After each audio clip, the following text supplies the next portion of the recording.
Hey, Tom Blanchard here with another episode of Thursdays with Tom, where I provide you with some helpful nuggets to keep those juices flowing and put some more money into your pocket. Today, we're on episode 48 of our Ninja Nugget series. Today, we're going to go over step 1 of the 16-step seller process. The Ninja 16-step seller process is a series of questions to ask the seller. Now, these questions give the seller time of possession, and as a result, it is not a listing presentation, but a consultation, right? So here's a summary of the 16-step seller process. Step 1 is the pre-listing interview. Step 2 is the pre-listing package. Step 3, the property walkthrough. And step 4, what are we selling? Step 5, other properties to sell. Step 6, the calendar. Step 7, pre-listing package review. Step 8, questions regarding package. Step 9, qualify to market your home. And step 10, my mission and your odds. Step 11 is fair market value. Step 12, selling on the line. Step 13, where will it sell? Step 14, pricing on the line. And step 15, on time and plan B. Step 16, the next 72 hours. All right, so let's get into this. Step 1, the pre-listing interview. So the phone rings and a voice says, "Hi, my name is John Smith. You don't know me, but we have mutual friends, Jason and Heather Brown, and they suggested I call you. We are interested in visiting with you about selling our home. A call we all want to get every single day. But what do you do next?" Well, you connect, you build rapport, and then take control of the process. It would sound something like this. "John, thanks for the call. How do you know Jason and Heather?" Right? This question helps build rapport and common ground with a potential customer. You continue with, "If it's all right with you, I would like to ask you a few questions and then set up a time for us to get together."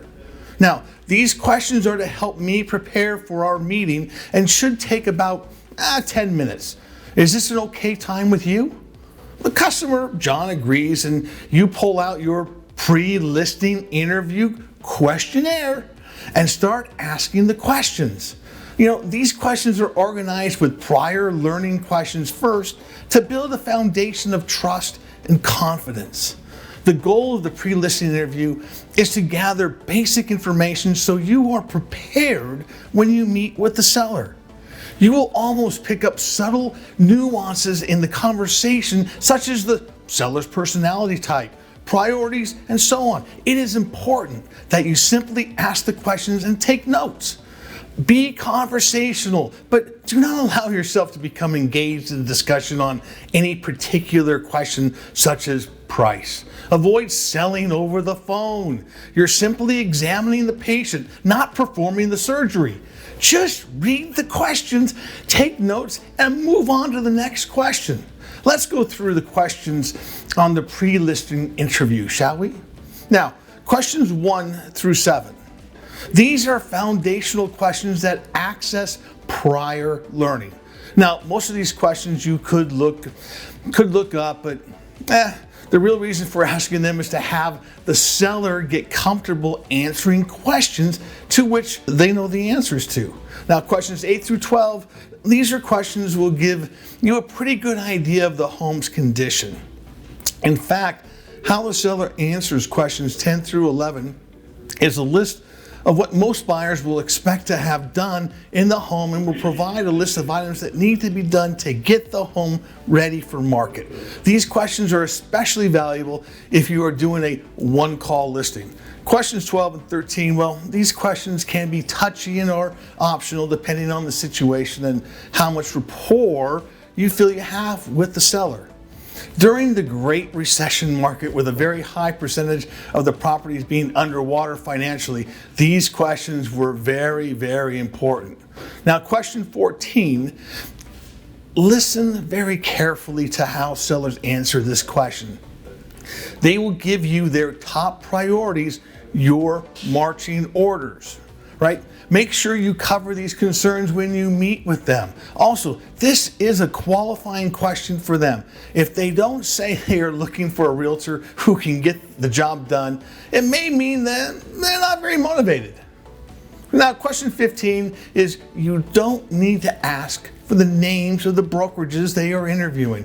But if they volunteer them, you need to have somewhere to write them down. So, what we're really curious about is if they have any other appointments set. You would prefer to be the first appointment for several reasons. 65% of all sellers only meet with one broker. Let me repeat that. 65% of sellers only meet with one broker. Of the 33% who meet with more than one realtor, half of them don't want to meet with a second realtor, but the first one didn't meet their expectations and they feel they need a second opinion. If you're the first and do a great job, there is a very good chance you will list their home. Most sellers prefer to only have to talk to one realtor. By being first, you will set the bar so high, it will be difficult for other realtors to match it. Your goal is to be the standard by which others will be compared. By being first, you open yourself up to the risk the sellers will say, I really like what you have shown me, but but I have 2 appointments with 2 more realtors. I'm the kind of person that keeps my commitment, so I need to talk to them first, right? Respect their commitment and say this. If you don't have those appointments, would you be comfortable hiring me as your realtor? This is a pretend to state question. The seller responds with, absolutely, but we have those appointments and feel we should honor them, right? Yeah, well, so you respond back with, I agree. It's important that you keep your commitments. When is your last appointment? The seller says Monday at 4. Yeah, okay, it's all right. With you, let's do this. Let's get together Monday at 6 p.m. You'll have had all your appointments by then, and we can sit down and see if you are still comfortable moving forward. They will keep this appointment with you because they keep their appointments. Question 16. Why ask this question? Aren't we just putting ideas in the seller's head about selling it themselves? First of all, sellers are smart, and if they are thinking about going for sale by owner, it is in their mind before they call us. I like this question for one reason: the brutally honest and transparency of it. Most sellers are surprised that we have the courage to ask the question. It sets the stage for the kind of relationship the seller can expect from you. Open, honest, transparent, everything on the table. Question 17 through 19, well, these are general have you missed anything questions again. Be careful on question 19 not to get engaged in a discussion of selling over the phone. Sometimes the seller will ask, what's your fee? Or what do you think our home will sell for? Respond by saying, I'll show you what your questions are when we get together. Or, our goal at this point is for us to get a list of your questions so I can be more prepared to answer them when we get together. I will make sure I bring information on what your value may be or your options of the fee structure, whichever the case may be. Question 20. Here you have an important decision to make. Are you going to use a 1-call or 2-call listing process?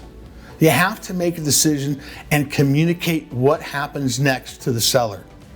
Some of the top selling agents use only a 1-call process, while others exclusively use a 2-call process. To make things even more confusing on which process to use, some will use both depending on the situation. There is no right or wrong way. The important point is to make sure you communicate the process to your seller. Let's go over the benefits of each, shall we? So, the 1-call process. House is easy to price based upon the phone interview. Your seller indicates urgency to get this done, usually a power or party personality. You are in the competition with other brokers. The to call is, home is unique and difficult to price without seeing it. Seller is a piece or a perfection personality, and you will want to take more time, and you're not in competition with other brokers. Right? This simple questionnaire process will make you sound like a pro, and the customer will appreciate that you have a process. Well, that's all the time we have for now. Next week, we will be going over step 2, the pre-listing package, and step 3, property walkthrough of the 16-step seller process. Hey, remember, you have to do the work to be successful. So be successful today by doing the work. I look forward to talking with you all real soon.